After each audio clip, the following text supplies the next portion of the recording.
नमस्कार दोस्तों, study with Rajesh Maurya के यूट्यूब चैनल पे आपका स्वागत है।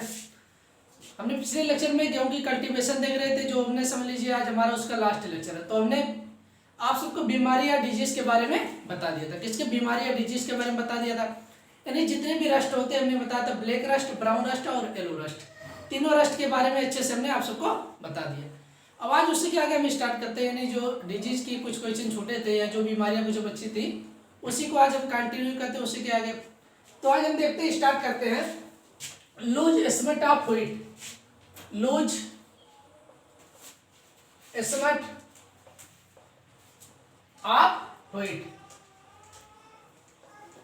कौन सी बीमारी? लूज स्मट ऑफ व्हीट, जिसे बोला जाता है गेहूं का कंडुआ रोग। गेहूं का कंडुआ रोग। तो सबसे पहले हमें यह पता होना चाहिए कि लूज स्मट ऑफ व्हीट बीमारी किसमें लगता है। लूज स्मट कभी कभी व्हीट नहीं देता, ये दे सकता है कि लूज स्मट डिजीज, यानी लूज स्मट बीमारी किसमें लगता है? गेहूं में लगता है। किसमें लगता है? गेहूं में लगता है। अब ये किसके द्वारा होता है, इसके बारे में, किस अवस्था पर लगता है, पौधों में क्या इसका प्रभाव होता है? तो ये हमारे सीड बॉर्न डिजीज यानी बीज जनित रोग होता है। क्या होता है? जिसे बोलते हैं seed borne disease. Seed borne disease, जिसे हिंदी में बोला जाता है बीज जनित रोग। बीज जनित रोग, ये ध्यान रखना। कैसे ये डिजीज है? सीड बॉर्न डिजीज यानी बीज जनित रोग होता है। ये हो गया। अब दूसरा हमारा इसके सिम्टम आ जाता है कि इनकी जो बालियां होती, क्या होती? बालियां होती, जिसमें गेहूं बनी रहती है, उस पर सफेद चूर्ण जैसा पदार्थ बन जाता है। कैसे? सफेद चूर्ण जैसा पदार्थ बन जाता है।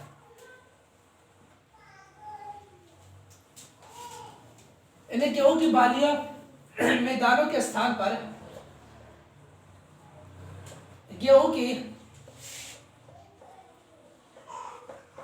बालियों में दाने के स्थान पर सफेद चूर्ण जैसा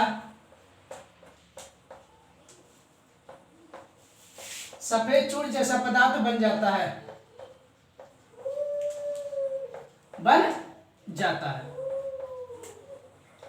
तो ये ध्यान रखना कि गेहूं में जब ये बीमारी लगती है, कौन सी? लूज स्मट, तो ये इसमें क्या लक्षण हो जाते हैं कि तो ये बालियों में लगता है। किसमें? जो गेहूं की बालियां होती है उसमें ये बीमारी लगता है। उसमें सफेद चूर्ण यानी सफेद चूने जैसे जो दाना रहता है और सफेद चूने के रूप में बदल जाता है। कैसे? सफेद चूने के रूप में बदल जाता है। तो ये ध्यान रखना कि गेहूं की मतलब लूज स्मट बीमारी किसमें लगती है? सॉइड बॉर्न यानी सॉइड बॉर्न डिजीज यानी बीज जनित बीमारी। सॉरी, सीड बॉर्न क्या है? सीड बॉर्न डिजीज है, यानी बीज जनित रोग है। इसमें गेहूं की पत्तियों में दाने के स्थान पर क्या? सफेद चूर्ण जैसा पदार्थ बन जाता है।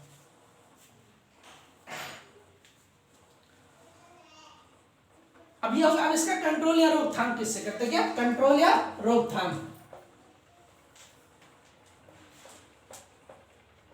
कंट्रोल, जिसे हिंदी में बोलते हैं रोकथाम। क्या हो जाएगा? कंट्रोल या रोकथाम। अब कंट्रोल या रोकथाम किससे हम करते हैं? तो सबसे पहला आ जाता है फर्स्ट स्टेप, प्रमाणित बीज बोना चाहिए। कैसा? सर्टिफाइड सीड की बुआई करना चाहिए। कैसे? सर्टिफाइड सीड की बुआई करना चाहिए, यानी प्रमाणित बीज की बुआई करना चाहिए। प्रमाणित बीज की बुआई करनी चाहिए।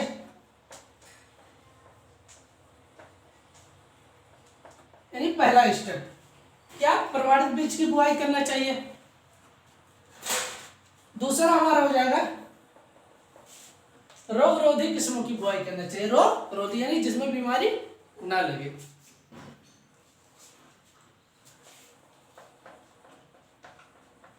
रोग रोधी किस्मों की बुआई करनी चाहिए।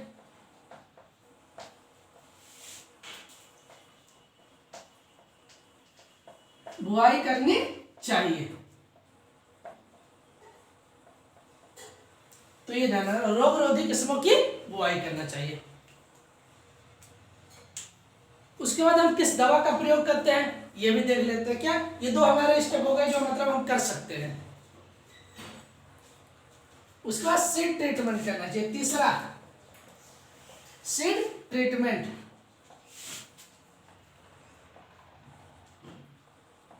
जिसे हम क्या बोलते हैं बीज उपचार करना चाहिए। क्या बीज उपचार। अब बीज उपचार किससे करते हैं? बीटा वैक्स या बविस्टिन से करते हैं। किससे? बीटा वैक्स या बविस्टिन से इसका बीज उपचार करते हैं। बीटा वैक्स या बविस्टिन।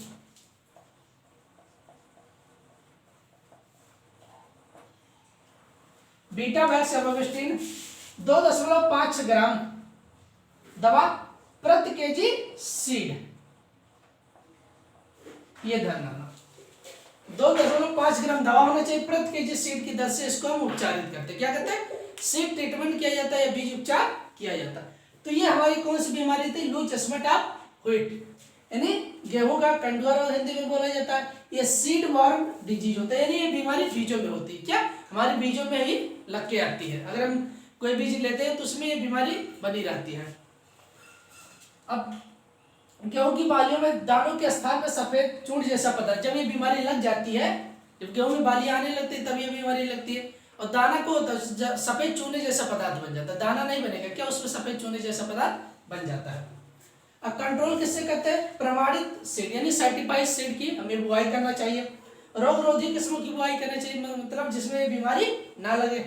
उसका सीड ट्रीटमेंट करते हैं बीटा वैक्स या बविस्टिन से 2.5 ग्राम दवा प्रति केजी आप सीड की दर से बीज को उपचारित करके बुआई करते हैं। बुआई से पहले इसको हम बीज उपचार कर लेते हैं, उसके बाद बीज की बुआई करना चाहिए। ये हमारा हो गया लूज एस्मेट ऑफ व्हीट।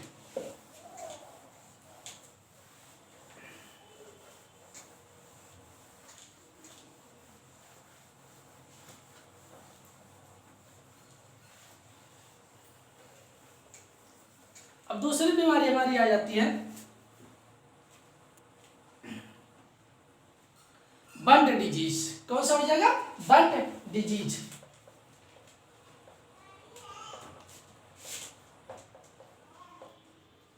कौन सी बीमारी हुई? बंट डिजीज या बंट बीमारी।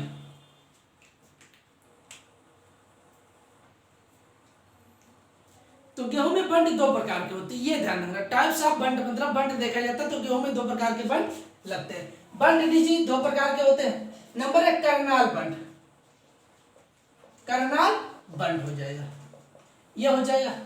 और नंबर 2 हमारा हो जाएगा हिल बंट। क्या हो जाएगा? पहाड़ी बंट जिसे बोला जाता है, हिल बंट।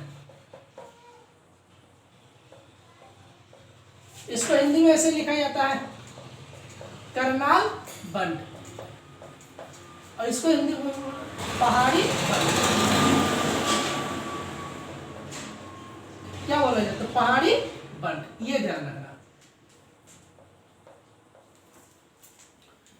तो ये भी पूछा जा सकता है गेहूं में बंट कितने प्रकार की बीमारी बंट जो होती है? दो प्रकार की, एक करनाल बंट हो जाएगी, दूसरा हिल बंट। करनाल बंट और पहाड़ी बंट कहा जाता है। अब सबसे पहले हम देख लेंगे, ये हमारे दो हो गए बंट। अब सबसे पहले पहला इसमें हम देखेंगे करनाल बंट।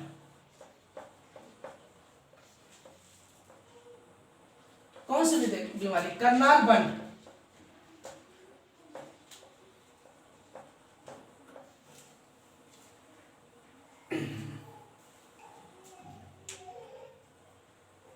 अब करनाल बंट में ये क्या होता है?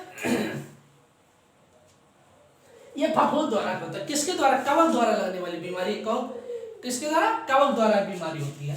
इसके बारे में देख लेते हैं। यह बीमारी फफूंद या कवक द्वारा होता है, जिसे फफूंद भी कह सकते हैं, फफूंद या कवक द्वारा होता है।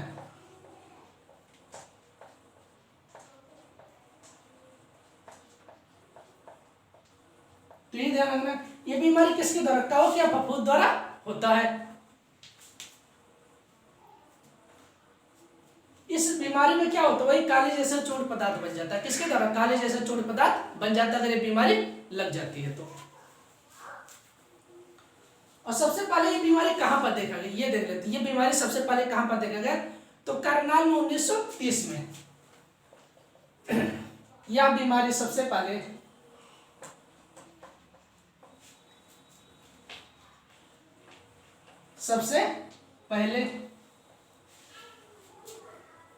करनाल में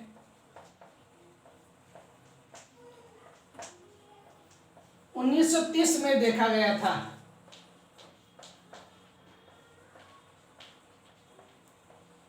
ये ध्यान रखना, कहां पर? करनाल में। और कब देखा गया था? तो 1930 में यह बीमारी सबसे पहले देखा गया था। अब इसको और किस नाम से जाना, ये भी महत्वपूर्ण है।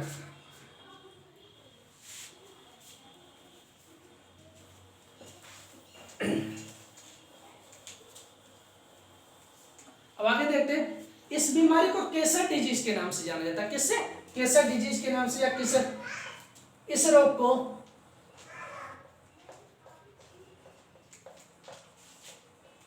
केसर रोग भी कहते हैं।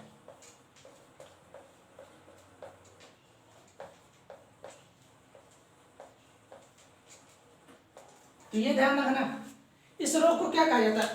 केसर रोग भी कहा जाता है। क्या कहा जाता है? केसर रोग भी कहा जाता है। और अगला, इस रोग में सड़ी मछली जैसी गंध आती है। कैसे? सड़ी मछली जैसी गंध आती है।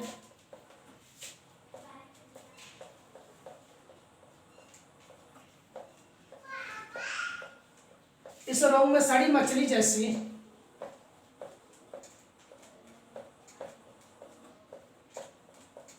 गंध आती है। तो ये भी ध्यान रखना, इस बीमारी के मुख्य लक्षण क्या, हमारे मेन लक्षण हो जाएंगे, यानी इस बीमारी में क्या क्या लक्षण होते हैं या सिम्टम पाए जाते हैं। तो पहले हमने बताया यह रोग कवकिया फफूंद द्वारा होता है। किसके द्वारा? कवकिया फफूंद द्वारा होता है। यह बीमारी सबसे पहले करनाल में 1930 में देखा गया था, इसलिए इसका नाम क्या पड़ा? करनाल बंड के नाम से जाना जाता है। इस रोग को केसर डिजीज के नाम से भी जाना जाता है। किस नाम से? केसर डिजीज के नाम से भी जाना जाता है। इस रोग में सड़ी मछली जैसी गंध आती है। कैसी? सड़ी मछली जैसी इस बीमारी में गंध आती है। तो ये हमारा हो गया करनाल बंड।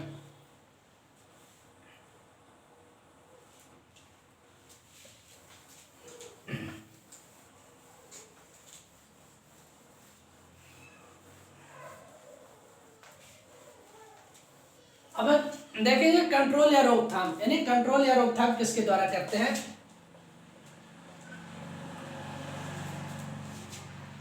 कंट्रोल, ये जिसे कहते हैं रोकथाम, जिसे क्या कहा जाता है? रोकथाम।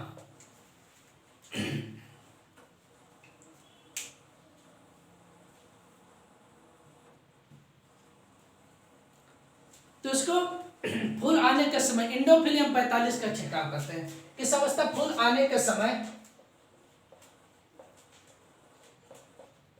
फूल आने के समय इंडोफिलियम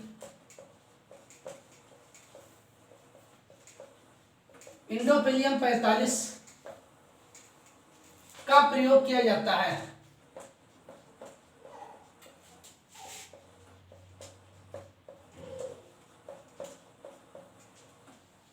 तो ये भी ध्यान रखना कि हम इसका कंट्रोल किसके द्वारा? इंडोफिलियम 45 का प्रयोग करते हैं। किस अवस्था? जब फूल आ जाता है तो उस समय इसका हम छिड़काव कर देते हैं, तो इस बीमारियों से इसमें बचा जा सकता है। तो ये हमारी जो थी करनाल बंड बहुत ही मेजर डिजीज थी, इसीलिए हमने बता दिया आप सबको। अब दूसरी बीमारी पहाड़ी बंड, कोई ज्यादा मतलब उसमें भी वही सिम्टम वही रहेंगे और कंट्रोल भी उसी से किया जाएगा, वो हिल एरिया में लगता है। कैसे? पहाड़ी क्षेत्रों में लगता है। अब दूसरी बीमारी हमारी एक आ जाती है गेहूं का सेहू रोग, जिसे बोला जाता है ईयर कोकिल डिजीज। ईयर कोकिल डिजीज, जिसे हिंदी में बोलते हैं गेहूं का सेहू रोग। सेहू रोग क्या बोला जाता है? गेहूं का सेहू रोग। हिंदी में, इंग्लिश में बोलते हैं ईयर कोकिल डिजीज। क्या बोला जाता है? ईयर कोकिल डिजीज।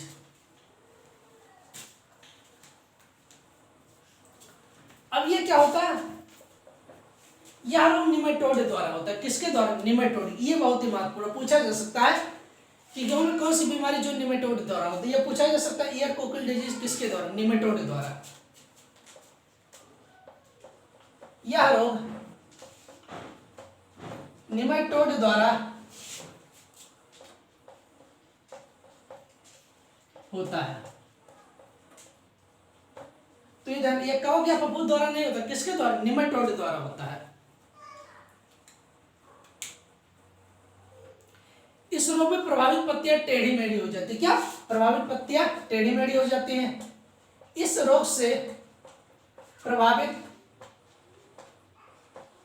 पत्तियां टेढ़ी मेढ़ी हो जाती हैं,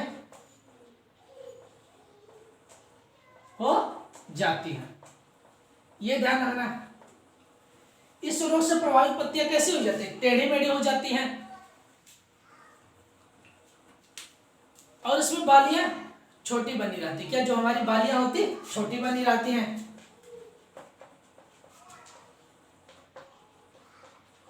और बालियां छोटी बनी रहती हैं।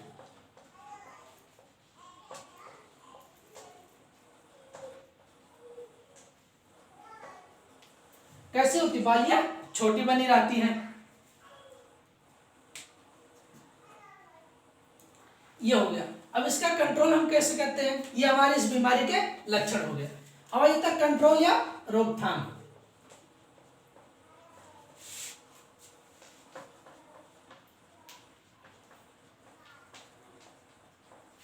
क्या हो जाएगा? कंट्रोल या रोकथाम।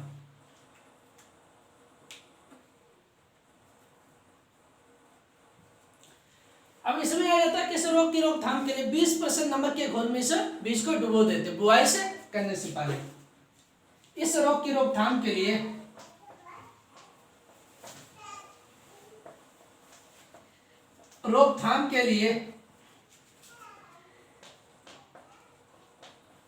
बीज को 20% नमक के घोल में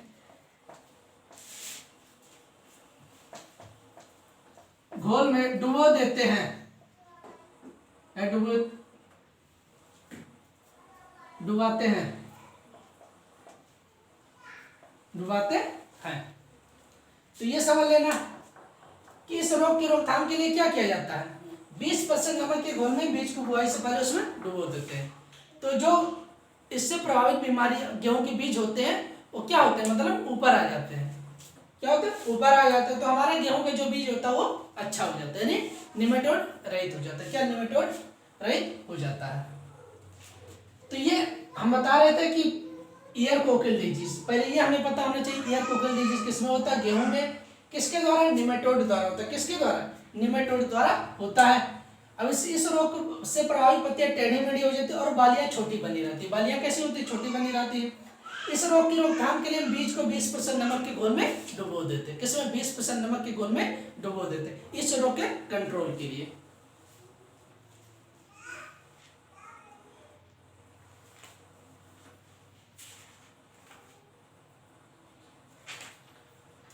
उसके बाद आ जाता है बीमारी स्पॉट ब्लॉच।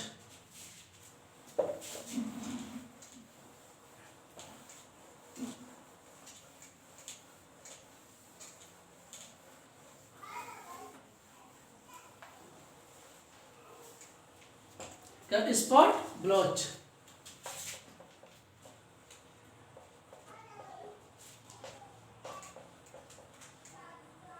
कौन सी बीमारी है जी? स्पॉट ब्लॉच, जिसे बोला इसको स्पॉट ब्लॉच ऐसे भी लिखा जाता है, इसमें कोई नहीं। स्पॉट ब्लॉच ये होता है गेहूं की गंभीर बीमारी या सीरियस बीमारी होती है। क्या होती है? सीरियस या गंभीर बीमारी होती है। या गेहूं की गंभीर बीमारी होती है।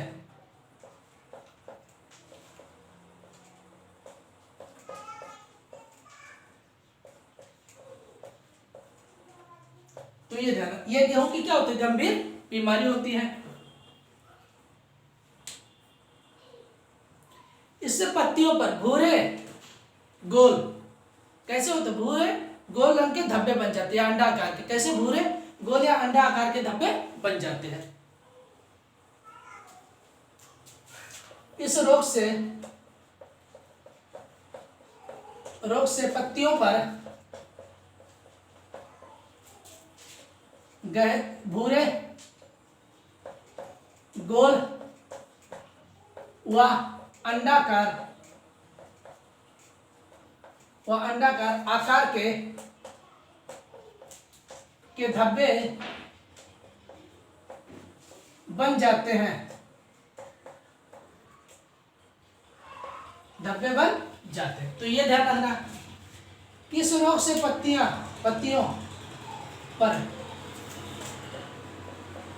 पर भूरे गाढ़े गोल व अंडे के आकार के कैसे होते हैं, पत्तियों पर भूरे गोल व अंडे के आकार के धब्बे बन जाते हैं पत्तियों पर,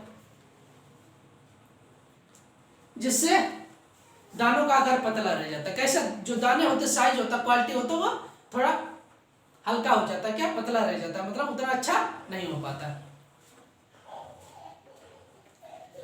इसके कंट्रोल के लिए हम क्या करते हैं, कंट्रोल या जिसे हिंदी में कहते हैं रोकथाम, क्या कहा जाता है, कंट्रोल या रोकथाम। तो इसके लिए हम प्रोपिकोन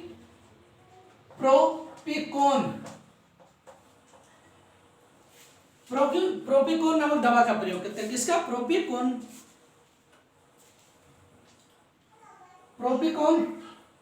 जोल 0.2% प्रति 100 लीटर पानी, 0.2% प्रति 100 लीटर पानी की दर से छिड़काव करते